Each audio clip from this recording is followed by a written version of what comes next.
Bupati masa ini. Kalau lalu benar terima duit Pak. Benar terima duit Ada Pak. yang disampaikan Bapak. Ada yang disampaikan Pak. Pak itu korupsi untuk beli sapi kurban. Berharap apa Pak? Pak, ada aliran uang ke PPP Pak. Ada permintaan maaf. Ada aliran uang ke PAN. Pak, itu korupsi sapi kurban Pak. Pak, nggak ada permintaan ngomong Pak, ke warganya Pak. Pak, siap Pak. Pak ngomong Pak. Pak ngomong Pak. Pak, lu mau ngomong Pak. Pak ngomong Pak. Pak ngomong. Pak ngomong Pak. Pak ngomong Pak. Ngomong. Gini ngomong Pak. Ngomong. Tutupan ini Pak. Tutupan ini Pak. Tutupan ini. Tutupan ini. Tutupan ini.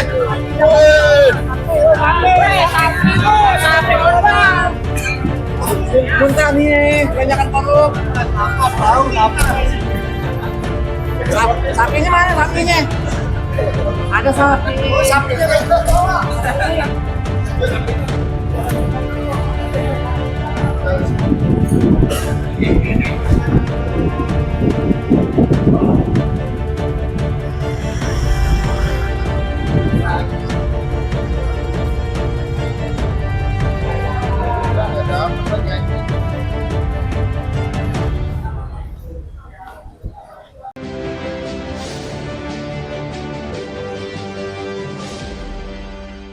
Pak Wafi, kita hold terlebih dahulu Pak. Saya akan coba sampaikan update penutupan perdagangan di sesi kedua hari ini dan juga beberapa informasi grafis yang berhasil dihimpun oleh tim redaksi kami. Kabar baik datang dari Indeks Harga Saham Gabungan pemirsa di penutupan sesi kedua hari ini. Indeks Harga Saham Gabungan ditarik di menit jelang penutupan hingga menguat signifikan di 1,74% dan ditutup di level 6.340.020. Dan catatannya adalah sekaligus merupakan penutupan atau intraday tertinggi hari ini dan juga penutupan intraday tertinggi paling tidak dalam beberapa bulan terakhir. Kemudian di sesi pertama pada pagi tadi dibuka masih di 6.200-an, 6.273, sempat level terendahnya di 6.247, masih bertahan di zona hijau pemirsa. Selanjutnya kita akan coba lihat ke grafis yang pertama. Kita akan coba update posisi penutupan beberapa indeks lainnya seperti MNC 36, Jakarta Islamic Index dan juga ada LQ45. Dapat Anda saksikan grafis di layar televisi Anda pemirsa. MNC 36 mengalami penguatan signifikan di 1,27%, Jakarta Islamic Index juga menguat di 1,84%, LQ45 juga menguat di 1,42%. Selanjutnya rotasi pergerakan sektoral, energi memimpin signifikan dari sisi penguatan 3,48%, barang baku juga menguat di 2,76%, keuangan juga menguat di 0,57% dan kesehatan koreksi sendirian di 1,33%. Saham-saham yang masuk ke dalam deretan top gainers pemirsa, ada TPIA, DSSA, Bumi, dan Dewa didominasi oleh saham-saham konglomerasi. TPIA nilai transaksi hingga 2,2 triliun, DSSA transaksi di 1,8 triliun rupiah. Saham-saham yang masuk ke dalam deretan top loser, ini kebanyakan saham-saham pendatang baru dan satu dari farmasi, ada PRDL, Jelly, EPA Aceh, dan juga KLBF. Ya, update penutupan perdagangan di sesi kedua dan semoga bisa menjadi referensi untuk Anda, terutama dalam menghadapi perdagangan di hari selanjutnya.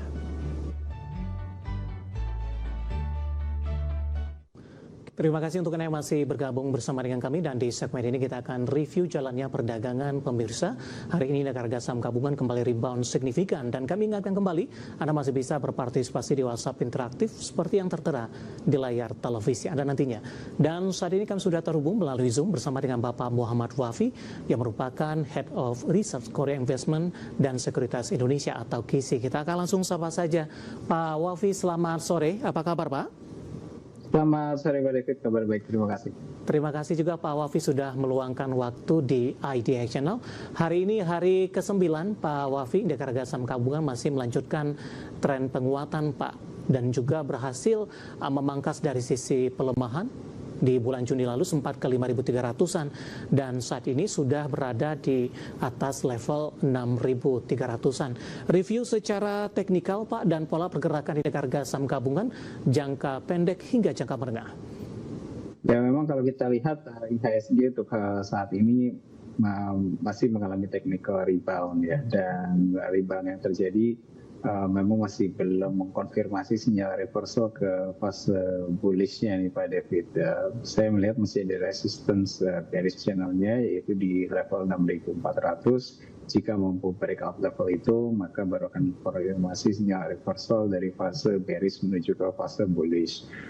Kemudian yang saya lihat selama 9 hari terakhir mengalami kenaikan ini memang cukup wajar ya, karena kalau kita lihat secara sentimen atau katalis sendiri, hampir semua katalis atau isu negatif ini sudah terlewati, walaupun memang masih beberapa masih belum clear, paling tidak sudah tidak kembali menjadi overhang di sini, dan itu kemudian yang membuat IHSG mengalami rebound. Selain itu juga ya kita lihat dari awal tahun IHSG kan sudah turun sekitar 34% lebih ya, dan itu membuat valuasi juga relatif cukup murah dan membuat potensial risk untuk kembali turun menjadi sangat terbatas.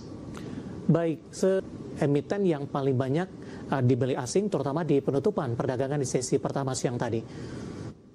Ya, kemungkinan saya lihat di sesi kedua ini asing kelihatannya masih melanjutkan net buy, walaupun kita masih belum bisa menyimpulkan net buy asing yang terjadi hari ini itu sebagai sinyal bahwa asing sudah mulai kembali lagi secara konsisten untuk inflow ke Indonesia, karena kembali lagi masih ada beberapa overhang juga di sini, dan kelihatannya asing juga masih menanti beberapa katalis lainnya. Misalkan di tanggal 22 nanti besok akan ada BI rate, asing kelihatan masih menunggu itu. Kemudian juga perkembangan lebih lanjut terkait dengan isu geopolitik di Timur Tengah juga gitu. Itu akan menjadi beberapa hal yang kemudian menjadi salah satu perhatian dari asing, selain tentunya perhatian utamanya adalah fokus di MSCI.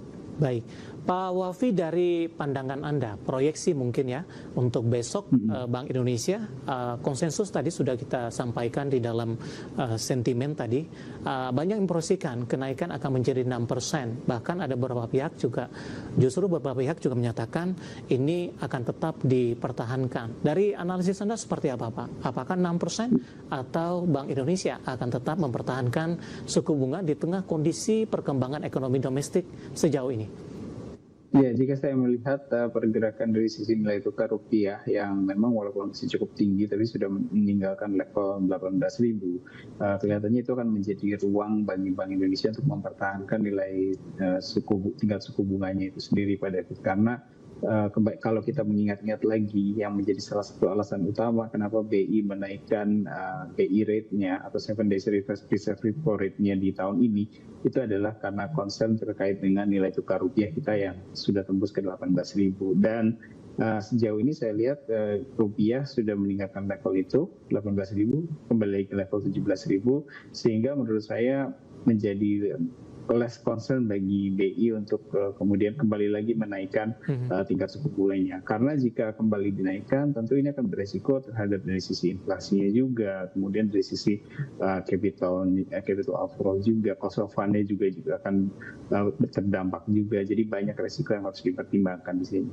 Baik, dalam jangka pendek singkat saja sebelum kita jeda Pak Wafi, ketika skenario-nya besok Bank Indonesia mempertahankan suku bunga atau ada kemungkinan untuk menaikkan, dampaknya untuk jangka pendek terhadap indeks harga saham gabungan akan seperti apa di tengah lanjutan penguatan di hari ini? Singkat saja Pak.